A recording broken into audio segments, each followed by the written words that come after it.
Now we're going to talk about how to fold a women's camisole. It's right here.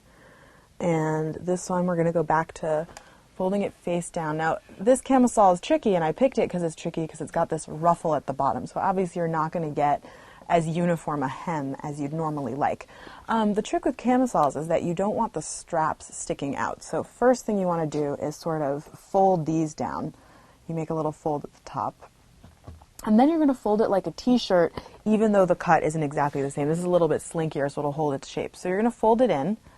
And this one, because it went out at the bottom, you can make the fold a little bit longer at the bottom. And that way you want this to be the straight line. It doesn't matter on this one so much whether the inside is straight. And you're going to do the same thing on the other side. And like I said, it's okay if these overlap. This had a longer bottom hem than it did on the top. And so this way you get the ruffles inside and they're not sticking out and sort of wrecking your line.